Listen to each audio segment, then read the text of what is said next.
Hello, I'm Dr. Angie McCartney. And I'm Ruth McCartney. Welcome to TeaFlix, where each episode's intimate conversation features a fascinating guest across the spectrum of Beatles world, pop culture, Grammy winners, the music industry, chefs, producers, music stars, actors, and more. So bottoms up and join us as they spill the tea on TeaFlix. The little thing is spinning and it says we are live. Oh, jolly good. Live and going to England any moment now. Yeah, well, you're not physically going to England. Oh, you never know. You never tell with me. No strings on end. Welcome, everybody, back to another TeaFlix Tuesday. Thanks for joining us. And today we have a fascinating young gentleman who is all the way from England in the Bedfordshire, rather posh. Yeah. Sort of a bit Downton Abbey where he lives. Andrew Cook. He is a historian, researcher, and author whose 15 books have been published in 7 languages. My. He is the author of the international best-selling books Ace of Spies, the authorized biography of former MI6 master spy Sidney Reilly, To Kill Rasputin and Murder of the Romanovs. All of his books have been either the subject of TV documentaries or motion pictures, which I have lots of questions about. Yeah. So although February 1963 marked the Beatles' breakthrough in Britain, by the closing months of that year, they still had not conquered America. Brian Epstein had been fighting what seemed like a losing battle to persuade Capitol to release the Bounce records in America, which is just unthinkable when you figure it out crazy. now.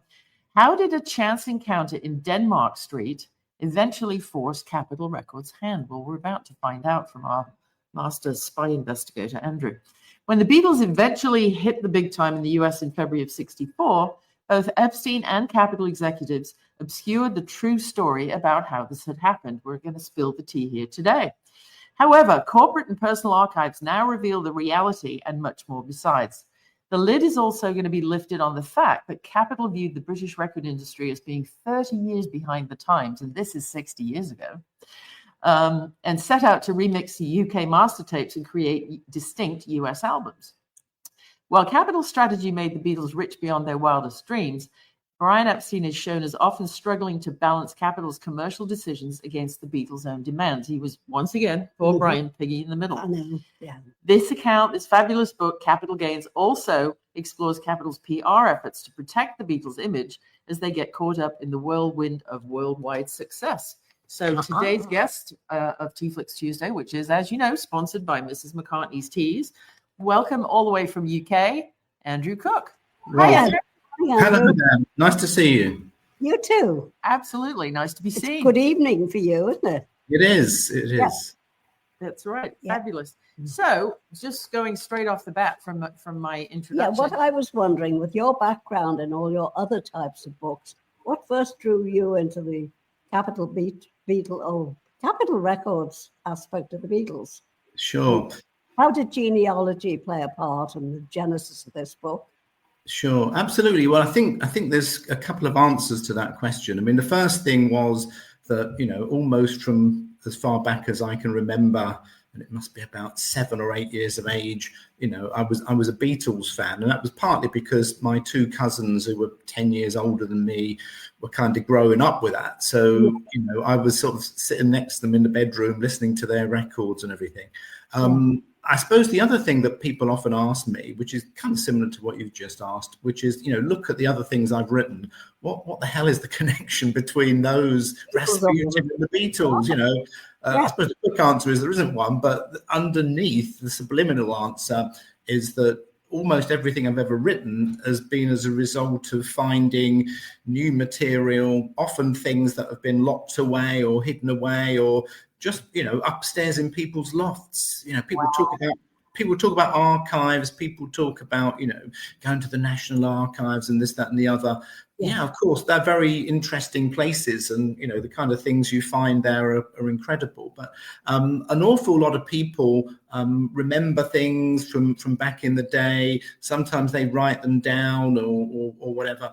So it's coming across all of those type of things. The genealogy, and yes, you're absolutely right to mention that, because that's really what I call the sort of the hidden sources, because often, it's a bit like history generally. It's a bit like anything really. it's often the prominent people at the top of the pyramid, whether it's business, whether it's sport, whether it's entertainment, whether it's politics, rightly or wrongly, they're always the people who seem to get the last word in. You know, there's an old saying, you know, history is written by the winners. And I think that's probably true. But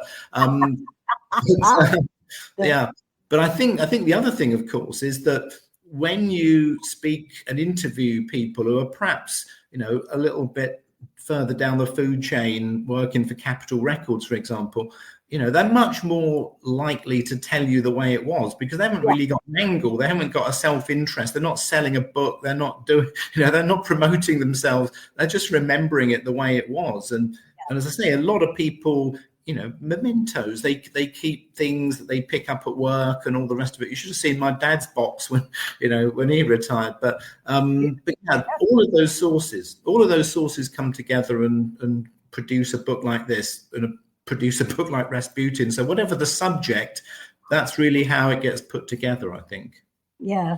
And so the genealogy story is an interesting one, isn't it? Who did you uncover that sparked this whole book?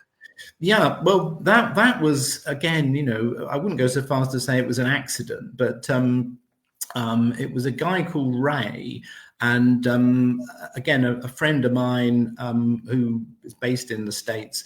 That's his bread and butter. He's a genealogist, and yes, he does projects where people come up to him and say, oh, you know, can you find out when my grandparents came over from Poland or something, or Lithuania or whatever, they arrived on Ellis Island, but, you know, can you trace them back?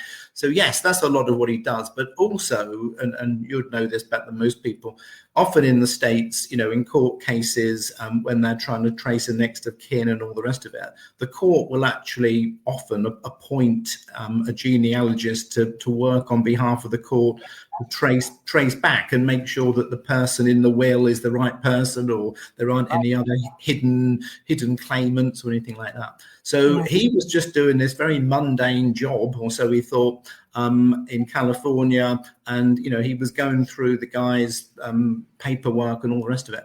And again, like me, he's into the Beatles, and you know, he found out in this rummage of paperwork that the guy had worked for Capitol in the 60s. I think he went on to work for Elektra or another couple of labels. But of course, to him, like me and millions of other people, when you hear the word Capitol, you either think of the tower or you think of the Beatles, and that's really what sort of set him rolling. And he dropped me an email. This is back in a long time ago, sort of 2008, 2009, something like that. And he said, "You never guess what I've come across. This guy, you know, and he used to work for Capitol Records." So that's really how it all started to move him out. Yeah, but you know, as people have asked me before, that wasn't really the beginning, because it just petered out after that. You know, we interviewed quite a lot of people who told interesting stories, but with the best will in the world, there wasn't enough material there for a whole book. So it really sort of sat in a cupboard. And then COVID came along, and obviously, you know, people like me, millions of other people, were sitting at home looking out the window and wondering what to do. And I thought, oh yes, you know, a couple of false start books in the cupboard. Let's get them out and start rummaging around. So yeah, that's how it started. And what exactly was it that was? I teased it at the top. So Denmark Street, for the people who don't know, is an area of Soho in London, which was the buzzing sort of. It was like the Tin Pan Alley, wasn't it? I was going to say, it's like your Tin Pan Alley, isn't it? You know, back in the 60s, back in the 50s, all the big music publishers were either in Denmark Street or just round the corner in Charing Cross Road. So yeah, that was the sort of music place, certainly for publishers. And exactly, if you can tell us, or you might want to not reveal it, but what was actually said that gave Brian Epstein the leverage over Capitol in Hollywood later? It was on a staircase in Denmark Street, and it was a chancery mark, wasn't it? Yeah, it was.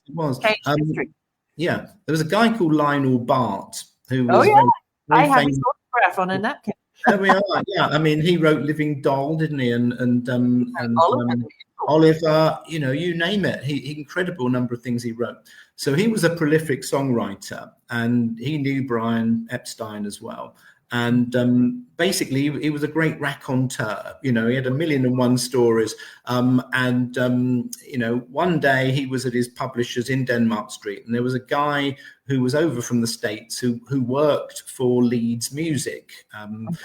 Lou Levy was the guy who ran it, but basically the guy got chatting, and he was mentioning, Lou Levy, was down in the dumps for about two months, and he said, what's up with Lou then? So, he got his fingers burnt. He signed this scruffy, hungry-looking kid who had written 2 songs, and he gave him $500. And the kid, he took him to, I think he took him for a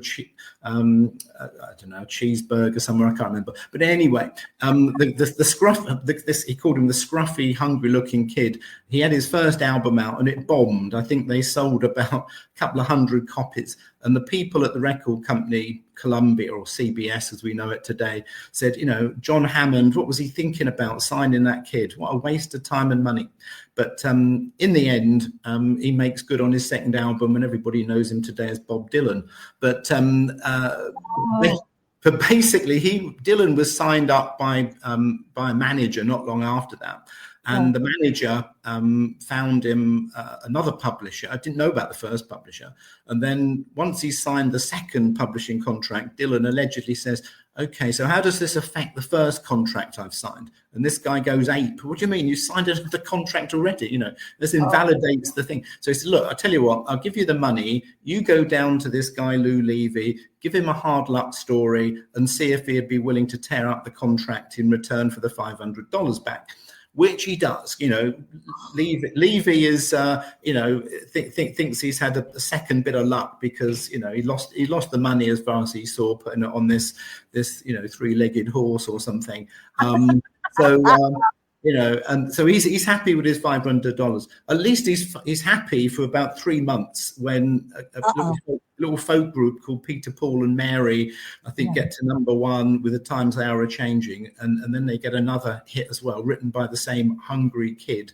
And it's Bob Dylan. So, obviously Lou Levy then descends into this sort of mire of depression, he's getting depressed. He thinks everybody's looking over the shoulder at him saying, there goes the guy who threw out Bob Dylan or whatever. But how does that fit into our story? Well, basically, it's a very similar story to a guy called Bob Rowe who worked for Decca and turned down the Beatles. But it was pointed out to Brian Epstein that a friend of his, in New York, I think Jeffrey Ellis, let's try and find Lou Levy, because it later comes out that Levy, apart from being this guy who's suffering from terminal depression, also knows and has known for about 30 years plus a guy called Dave Dexter. And Dave Dexter was one of the top A&R people at Capitol. And in fact, Dave Dexter was the person who kept turning down the Beatles. He turned them down 3 times. So they thought, hello, we've got a result here. This guy Lou Levy, he's anxious to retrieve his reputation, which is in tatters. And secondly, he knows Dave Dexter. So if we can give Lou Levy a taste of something that he wants, he might actually go away and have a whisper in Dave Dexter's ear, which is exactly what happens. Not quite that simple. It's just really crunching the story, but it's all about who I guess. And wow, and literally because of Lou Levy's failure with letting Bob Dylan slip through his fingers, he would twice or 3 times as keen to make 2 and 2 into 5, wouldn't he?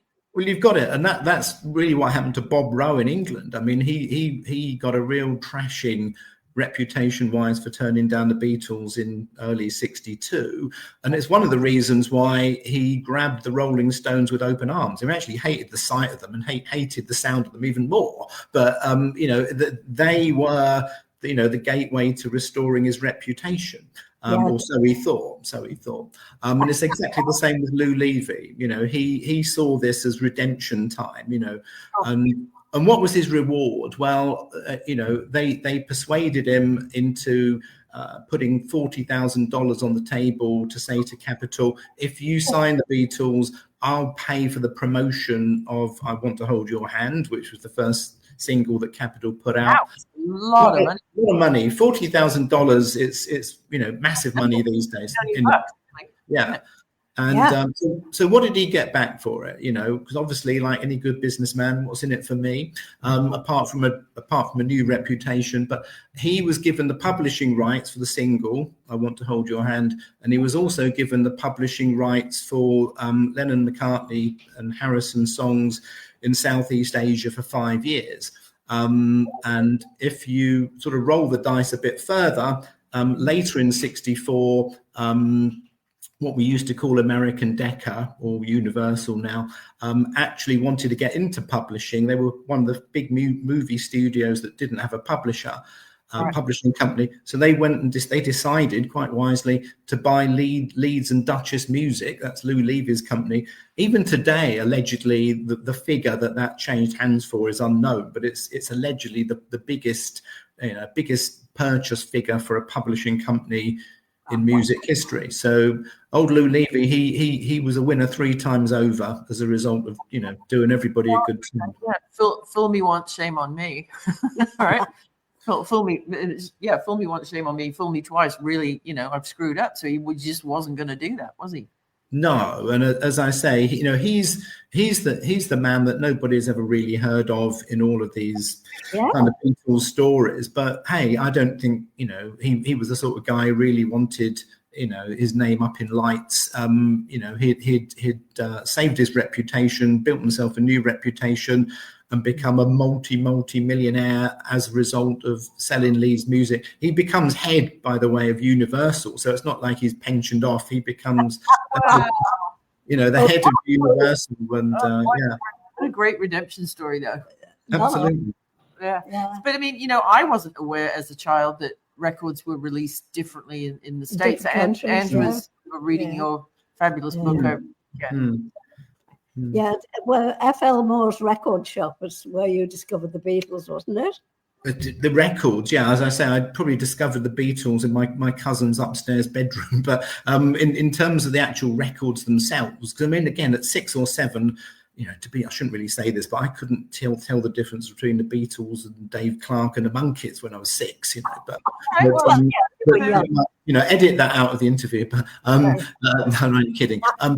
F.L. Moore's was really where I started to learn about the Beatles, and it was it was back in just like a local record store. Well, yeah, I mean, local record stores in I don't know, the 50s and 60s were almost not exactly corner shops, but they weren't massive. The ones that sold pianos and all the rest of it, but even the record section wasn't very big. F.L. Moore's was like a supermarket, I mean, it's absolutely mind-blowing. And I went in there one day after it opened just to have a look around, and I think my mum and dad thought I'd gone missing. I was in there all day, but it was while I was in there that I was kind of thumbing through the Beatles albums. And I'd seen most of them before in other record shops, but then I stumbled across these Capitol ones. And the thing about Moore's was that, unlike all the other record shops I'd ever been in, they actually imported stuff from the States. So I thought, wow, the Beatles, I know all about the Beatles, but I'd never seen this album before. What's all that about? So that's really how I got an introduction to that. Yeah. The bug started there, yeah. I wasn't aware. I think it was probably till 72. I was a huge David Cassidy Partridge Family fan, and Paul, God bless him, my stepbrother, got David on the phone, and I was listening in, apoplectic. I couldn't even speak, and so Paul rang. David was in London doing I don't know, whatever tour. And he was staying at the Dorchester, and he was logged in under David Jackson because his father was Jack Cassidy and he was Jack's son. David Jack's son. Yeah. Paul eventually gets through Ruth Aarons, and I'm listening on the extension, and he gets through and he says, "Is this David? David Bruce was his middle name. That was the key. That was the key, so that David knew that And he said, "It might be. Who's this?" And he said, "Well, this is Paul." Paul McCartney. And Cassidy goes, "Yeah, and I'm the effing Duke of Edinburgh," and hung up the phone. So we eventually get back through. I'm too weak to speak. I'm almost shaking and almost throwing up. And so Paul said, "Well, my little sister Ruth, she's 12. Could you send an autograph? And maybe, the latest LP. Well, because of that call, I got Partridge Family records that weren't released in the United Kingdom. I still have them today. That was literally when I was aware that there were US versions and UK versions. I mean, here I am growing up in a house, full of the Beatles, and it never even really occurred to me that there'd be different territories and different releases. So it's funny, isn't it, when the light bulb goes on and you go, hang on, I haven't seen this one. Absolutely right. And I mean, again, to start with, when I stumbled across these things, I thought, it must just be the Beatles. But almost everybody, the Stones had different albums and tracks out. Jimi Hendrix, you pick up, Jimi Hendrix's first album it's called Are You Experienced? But that's about the only thing that the two versions have got in common. Sleeves are different. A number of the tracks are different. Even going back to the 50s in England, the sort of albums that my older cousins were buying of Elvis in the late 50s. Yes. They were different, Elvis Presley #2. I mean, that's not an album you could pick up in the States. So, it happened right across the board, and it made sense, commercial sense. You repackage something to do well in that particular country. You dovetail the product to fit the country. So, so that was different singles in different countries, don't they? They used to flip the order of the tracks on records too. Oh, absolutely right. And, you look at Australia. I mean, people say, Australia, they stuck more or less to the parlophone format. Well, kind of. They did change album sleeves, but they put out a hell of a lot more singles, parlophone in Australia than they did in the UK. They used a couple of Capitol sleeves as well. The Beatles 65 and Beatles 6, they use those in Australia. So wherever you go in the world, you'll find that everything is packaged for that audience, Yeah. And I think too with radio, we use something called radio.garden. It's a website that's conglomeration of ideas between Google Earth and the University of Hilversum in Holland. And there's a little green dot for every radio station. And I've sort of come to the idea that the more concentrated the amount of radio there is in any given country, the more singles they release, because that's their marketing. If you can get on the radio, even to this day, people still listen to the radio.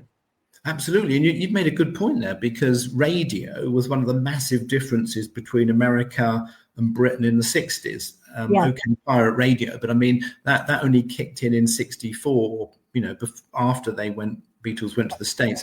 The BBC, not being anti-BBC, of course not. But I mean, it was pretty dry and dusty. They only allowed a few pop records on a day. They had a thing called Needle Time, all the rest of it. It was dull as dust. And when you look at what's going on in America at the time, the pop and rock stations, it's a different planet. And people like Capitol and all RCA Victor, all these people, the records, they had plenty of reverb and volume, because that's what went over on the radio.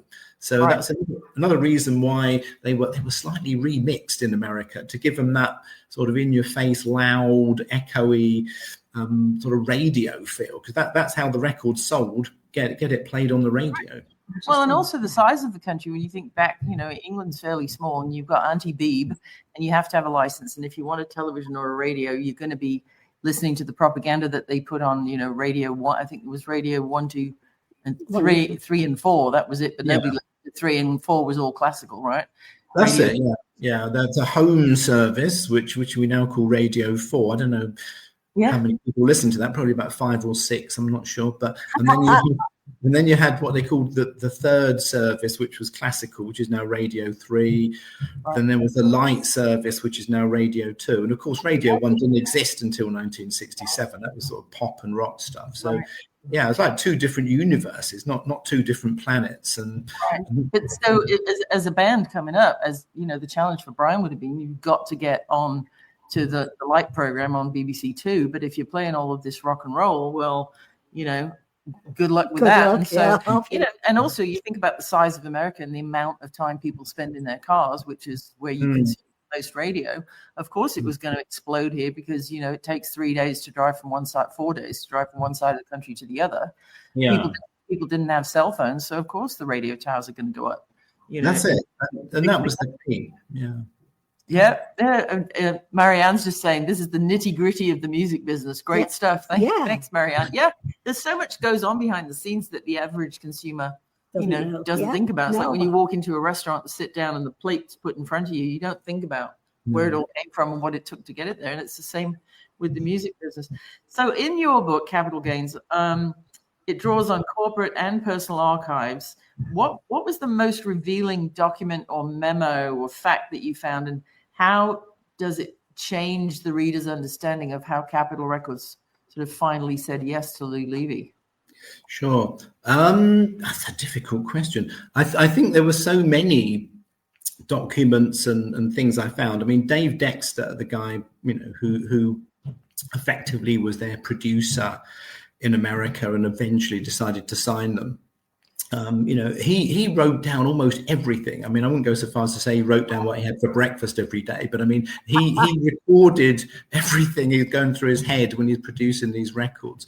As I say, I think in a way that one question's got two sides to it.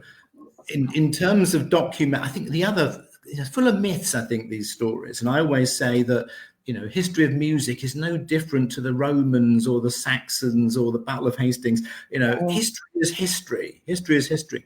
And, it's full of old myths, Harold and the arrow in his eye and all that nonsense. There was a story among these many myths that, EMI got so cheesed off in London with Capitol not agreeing to put the thing out that Joseph Lockwood or whoever, according to the story that's being told, gets on the blower, gets on the phone and lets them have a right mouthful. We own you. You've better put this out. Load of old nonsense, that Capitol got the best out of the deal in 1955. They might have been bought by EMI, but EMI were buying them from a position of weakness. So they actually got a really good contract where effectively they got a shed load of money that they invested in what they were doing from EMI, but they also had a couple of clauses in the contract that basically said, we run our own business. You don't tell us what to do. You don't even tell us what records we have to listen to or put out. So Capitol had every right to say, thanks very much, but no, we don't think that group's going to run. And as I say, it was only because Dave Dexter, who was really the main person who was turning them down, he was the guy that Alan Livingston, the company president, always turned to for advice. And if he said, no, this band isn't going to fly, then that was the end of the conversation. So I think the first part of the answer is, yes, it was the Levy connection that mellowed Dexter. The 40 grand didn't hurt either. But I think the things really that raised eyebrows with me was, and again, this isn't a criticism at all, the sheer commerciality of the whole thing. When for example, they were looking to put out a soundtrack on Help, and so they were trying to edit it all together. They were quite desperate because all of the songs that were on the B side of the UK album had been frittered away already. So you had to find another side to make this album fly. And that was where, he's listening to he's up day and night listening to the soundtrack and, various noises and burbles and all the rest of it, and a bit of cut from James Bond and everything else. So, they were very cost conscious. And this is, in a way, the book's almost about, it's like, heaven and hell, really. Yes, it's about the success of Capitol, but it also says, well, EMI and Parlophone, they would have probably gone bust eventually if they did in 2011, but I mean they would have gone bust a lot earlier if it wasn't for the Beatles. There was always this thing on EMI albums, the greatest recording organization in the world. They weren't even the greatest recording organization in Britain, let alone the world in the 50s and 60s. I mean, we all take the 12-inch album. EMI were the last people on the planet to go with the 12-inch album. They argued hook, line and sinker that it's never going to catch on. It's a bit like people, years ago said, emails, the internet, it's never going to catch on. But it did catch on, and EMI were left way behind. So that's the thing that interested me, all these memos, the kind of, I mean, you've probably seen, I'm sure, and a lot of the people listening have probably seen Mad Men, Totally different thing, but it's about advertising industry. And Yes. you might remember, folk listening might remember that, you know, halfway through these series, the agency that Don works for is bought by this snooty old company in England. And you've got this irony where, you know, the company on Madison Avenue is being run by these way out of touch guys in London, and you know, what's going on? And it's the same thing here. You know, Capital were a cutting edge company. If you go back to the 40s, they were a startup company. They had two offices above a record shop in Hollywood and Vine. You know, fast forward 15 years, and they're one of the top companies in the country. You know, the directors are living next door to Marilyn Monroe and all the rest of it. So it's even without the Beatles, it's a fascinating old story about Capitol. Yeah, incredible. Yeah. Well, as I read it, Capitol remixed UK masters and built distinct US albums, didn't they? It's PR. That's it. Yeah, they did. And they did two things differently. I mean, one was they repackaged the songs. So that on the whole, in England, you get 2 Beatles albums a year. In the States, they were looking for 4. 3, but they were really looking for 4. And they did this by getting George Martin to record a few numbers purely for the American albums, but also using singles and B-sides. So when you put it all together, give you one example: Beatles for Sale. Obviously in England, that's one album, but Beatles 65 and Beatles 6 in America is almost like Beatles for Sale Part 1, Beatles for Sale Part 2. They slimmed them, So they were very savvy. And you know, yes, I say in the book, it's Capitol who make the Beatles rich beyond their wildest dreams. But you could turn it around and say, yeah, okay, that's true. But the Beatles actually made Capitol rich beyond their wildest dreams. It takes 2 to tango, doesn't it? It does, But how did those commercial choices that Capitol made clash with the band and Brian's, you know, instincts and artistic instinct? And artistic, you know, where do you see the line between savvy marketing and artistic compromise? I mean, you know, how did they just have the power in the contract to force Brian and the Beatles? Well, they did to start, and it was a blurry line, I think, at the best of times. I mean, it's almost similar story to the Beatles' relationship with Brian Epstein. To start off, of course, you know, he was like the teacher and they were the pupils, you know, and the balance of power shifted. I mean, Tony Barrow is on record as saying 1966 marks, you know, the sea change. After 66, it's really during 66 on so many issues. It's the Beatles telling Epstein what's going on, and he's having to sort of run behind the cart. It's the same thing with Capitol. You know, to start off with, of course, the Beatles were only too pleased to have got Capitol to sign in America, Yeah, and although I think it's definitely true to say that, you know, different members of the band had different reservations to different extents about the Capitol albums, I think equally they all knew full well that whatever their personal views about the albums were, that each and every one of these albums was actually going to make an absolute fortune. Fortune. So who've grown up with parents who've said things like, you know which side your bread's buttered, right? Yeah, absolutely. Yeah, and I think in terms of Capitol, the bread was buttered on both sides, because these albums actually sold massive numbers, absolutely massive numbers. And of course, the other big thing in the States, you quite rightly mentioned radio, but you know, once the Beatles get into their stride in the States, it's not playing to dance halls or even theaters. It's baseball and football stadiums. And apart from making absolute massive money, because you're playing to 50, 60,000 people sometimes, it's also the biggest advert for vinyl that you can get. You know, people, all these thousands of youngsters come along to the baseball stadium, and you know what are they doing? Well, are they hearing the music? That's another argument. But I mean, they're picking up. You know, this is from Beatles 6. This is from Beatles 65. This is from the new album. You know, called Rubber Soul, whatever. So, you know, what's the second thing they do? They run down the record store and buy one, you know. So I saw a video of John Lennon I think it was a Dick Cavett interview. You know, once the Beatles had broken up, it was John and Yoko. And John was saying, you know, the irony is the more successful that the Beatles got, you know, we started playing 8 hours a night in Hamburg, an hour on, an hour off, an hour on, an hour off. And, you know, we were literally on and off stage for 16 hours a day, 7 days a week. And, you know, that was in a small club to, you know, maybe 150 people if you were lucky. Yeah. But then they started doing, you know, they came home and they did sort of 2 45-minute sets in these working men clubs. And then they got to open for like Frankie Lane and, you know, Ken Todd, people like that. And then they said, oh, well, we only need, you know, you're the opener. We only need 40 minutes. And then he said, then you get to Shea Stadium. He said that the set was like, you know, 22 minutes long and we couldn't hear it anyway. He said, the more famous we got, the less we got to play. And that we got into the business because we loved playing the music, not necessarily for 16 hours at a stretch. But, you know, it'd be nice to have a happy medium. But all of the things coming into play with, you know, the security, the logistics, the travel, the radio, the labels, the management, whatever, you know, you didn't in the end know which tail was wagging what dog, did you? No, I think it must have become, and only those who were, you know, to coin that old phrase, at the center of the storm, you know, would know it. But I think it became...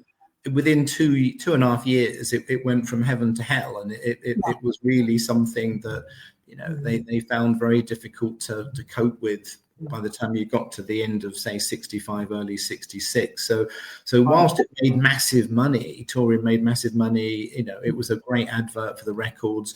You know, something had to give, and I think that's why they made the decision. But I mean, Capitol, you know, didn't like the idea. And in fact, when they said to Brian Epstein, oh, we've heard rumors that, you know, there might not be any shows after this year. Oh, don't worry, chaps. You know, I've got another booking for Shea Stadium in 67. Well, that wasn't a complete lie. He did actually have a contract for Shea Stadium in 67, but he knew very well that he was never going to be allowed to sign it. So, I mean, something had to give, but in a way, because they hated, well, they didn't hate touring, but it wasn't fulfilling as artists. It wasn't why they got into the business. It wasn't what they weren't doing what they loved.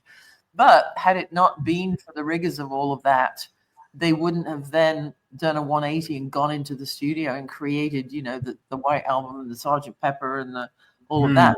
You know, the touring and the early Capitol stuff gave them the funds to be able to say, all right, we're coming off the road and we're going to go focus in the studio and create all this great music. So you don't get that without the other, do you? Yeah. Oh no, I mean, again, it's like history. You know, history generally, you know, one thing leads to another. It's a knock-on effect. You know, it's the domino theory. So yeah, I think you're absolutely right. You know, if you can't have one bit without the other, it's all connected. If you try and see one bit in isolation, you know, you're looking at it with one eye shut.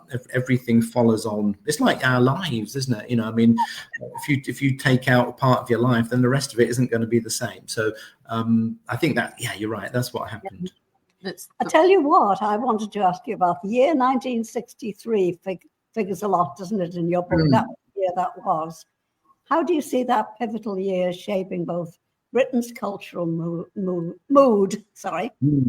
the Beatles' rise in fame? Yeah, I think I actually wrote a book about 1963. But anyway, the reason I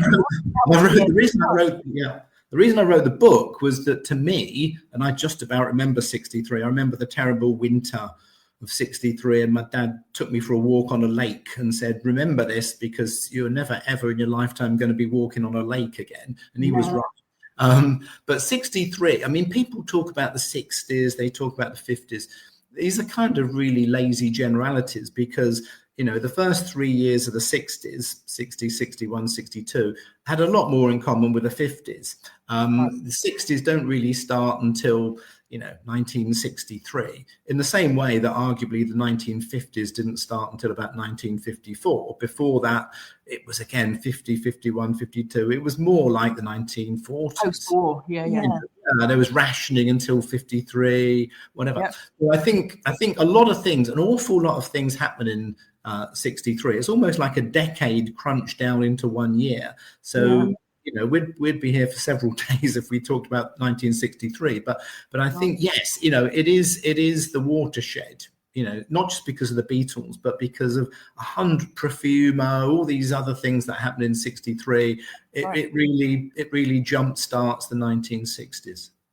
And it was in November of 63 that Brian flew to New York and actually did the deal for Ed Sullivan later on that year. It was like 2 weeks before JFK was assassinated. And so, you know, we've talked about this with other authors. I think it's just a breath of fresh air. They, you know, America had the worst Thanksgiving, the worst Christmas, the worst whatever. Their president had been murdered in broad daylight. I think when the Beatles, you know, came to in that February and they landed, I think it was just like almost like, oh, we needed this, you know. Yeah, I think so, because, you know, music doesn't deliberately set out to reflect life, but it does, and I think even when it's not intending to, you know, it's kind of the soundtrack to everybody's lives, isn't it? You know, that's a phrase I picked up a little while ago. It's the soundtrack to our lives, and certainly the 60s were. So I think, you know, a lot of things happening. People remember Vietnam. I mean, it was almost like, you know, 24-hour day news channel, the 1960s. It was, you know, whatever else it was, it didn't suffer from, you know, nothing going on. Quite the opposite. It was literally every 5 minutes something earthbreaking was happening. Yeah, I mean, you've also, because obviously you're a historian and an author first, and the Beatles just happened to pop into your, you know, cadre of books. You've written a lot of books, 16 books. So you obviously have a, you know, great affinity for history. You know, we were wondering, so a lot of your stuff has been turned into film and television. What is the road for that like? And do you envision Capital Gains being made into a documentary or a series? I've no idea. I think that with the Beatles, I mean, it's almost like Agatha Christie, isn't it? The number of books written about and this kind of made me think to start with. Even though I was mad keen to do it, I thought, well, is there really space on this planet for another Beatles book? You know, it's almost like grass growing through the paving stones. You know, there's, you know, Blink, and there's another couple of Beatles books. And again, I've got my share of them on my shelf at home. So I did think, you know, but I've always taken the view, because I mean, the publishers kind of suggest to people, oh, why don't you write a book about this? Why don't you write a book about that? And I've always said, well, I only really write about something if I think there's something reasonably new to say. You know, I don't think authors should be like photocopiers, you know, oh, knock me off a book about the Gestapo, or knock me off a book about, you know, this, that, and the other. Yeah. So, you know, to me, the capital thing was something that had fascinated me since about the age of 10, 11. So I just wanted to write it, you know.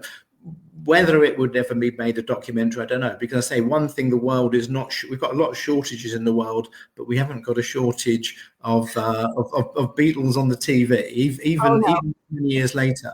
And I think, you know, when you think about it, you know, if you fast forward, you know, 10, 20, 30, 40 years, I think people will still be talking about the Beatles, even then. And, you know, if you shrink it all down, I'd say, I'm not a classical fan, by the way, but, you know, Mozart, Beethoven and the Beatles, they're the three music acts that have lasted a hell of a long time.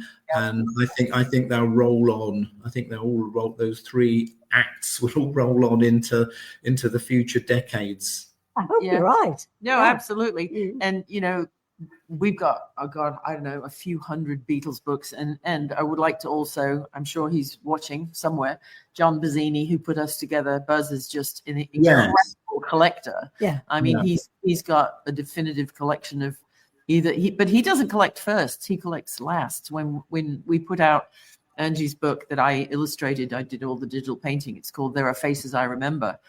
And we pressed 1,000. We were going to press 1,000 copies, and they're all numbered on it with a picture on the back, signed and everything. And Buzz contacted Angie and said, well, can you press one, if you've sold them, can you press one more? Because I'd like to buy number 1001. So we got on to the printer. So Buzz has got the most incredible collection, and thank God finds people like you who with great books and fascinating stories.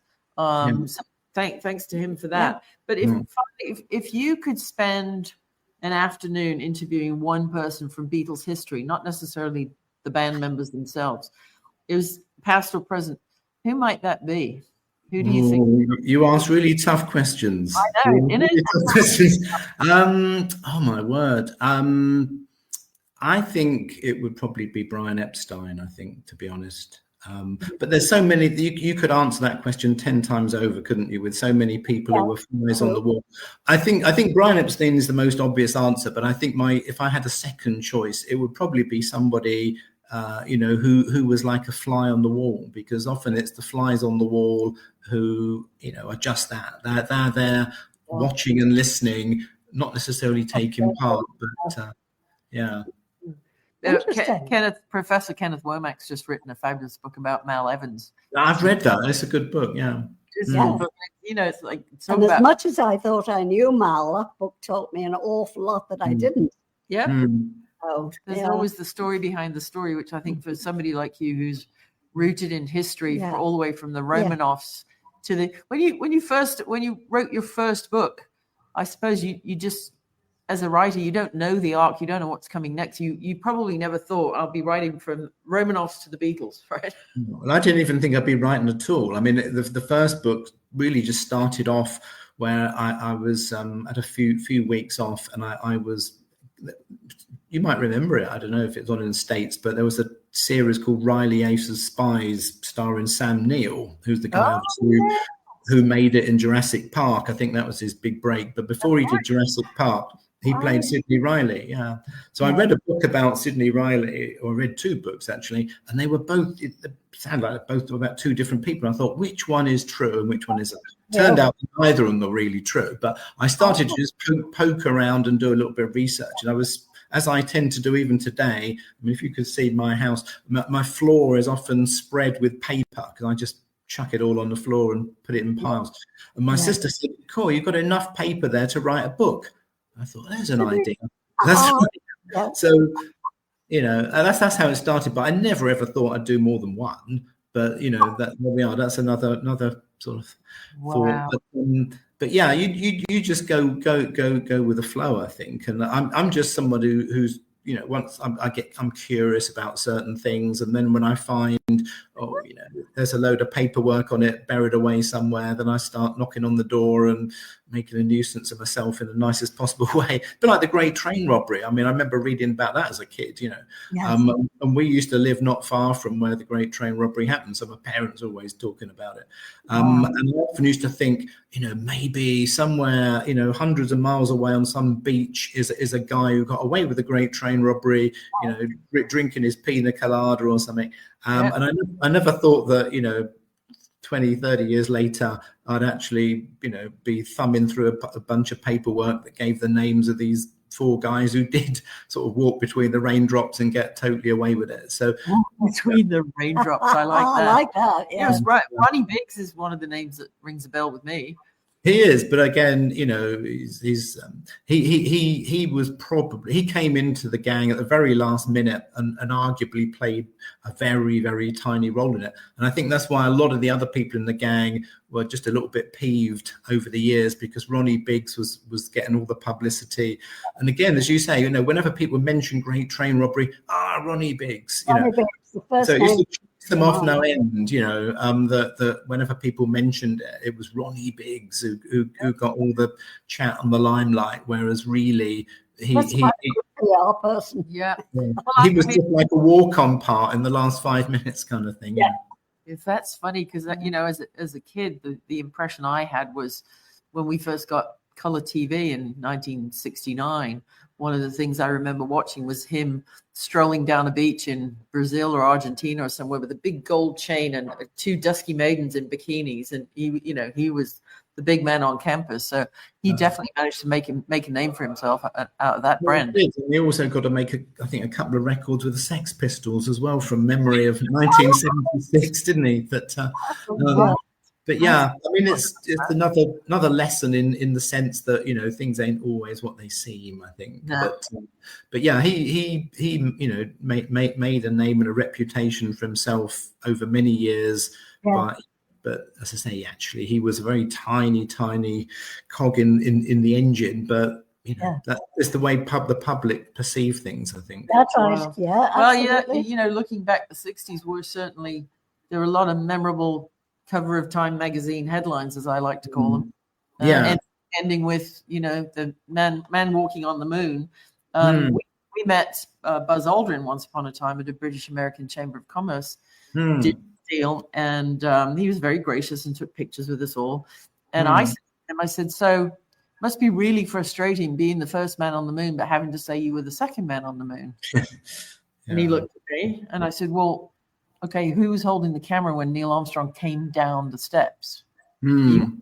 And you were seated, you were in full dress, and you were seated by the door. He couldn't have climbed over you. And he said, well, it's been lovely meeting you. I got to go now. And I asked him almost the same question a little later. And he said, oh, I see somebody I must talk to. Been lovely meeting you. And off he went. Another fascinating story about the moon landing. But the 60s was quite the thing. And I've honestly never heard or read a book about Capital and the inner workings. So well done you. Capital Gains is an absolute must read for all our Beatle fan collector listeners. And the smashing title. Oh, the titles. Capital Gains. Another accident. When I first mentioned it to somebody, they said, we don't publish accountancy books. I said, it's not about accountancy, Capital Gains, but there we are. So you guys will see, if you rewind this interview, you'll see scrolling across the bottom, you can find this lovely man at his website, andrewcook.org.uk. And also, just go there and have a look at some of the other amazing books about, some of these people that we've talked about in the 60s and beyond, the Romanovs, even before that. So it's been an absolute real pleasure. Once again, thanks to Buzz Bazzini for putting us together today. And you may not know this, Andrew, but our regular viewers will know Angie is known as the Limerick Lady. And she has written a personal limerick just for you for sign off. So are you sitting comfortably? I'm at the moment anyway. Then we shall begin. I'll let you count it. 1, 2, 3. There once was an author named Cook who uncovered some myths in his book. From Denmark Street's spark to Capital's mark, he shows how the states bit the hook. Ta-da! There we go. Well done. So thank you again so much for taking the time. Well, thank you. The pleasure's been all mine. It's been marvelous, coming on today, and thank you so much for it. Our absolute pleasure. And you will be able to see this back at the McCartney Times at mccartney.com and on our TeaFlix Tuesdays YouTube channel. And if you're watching us on YouTube, please give us a subscribe. It helps us out. It's absolutely free. Just click the subscribe and the like button, and we will see you kids all of a sudden. Bye-bye. Ciao.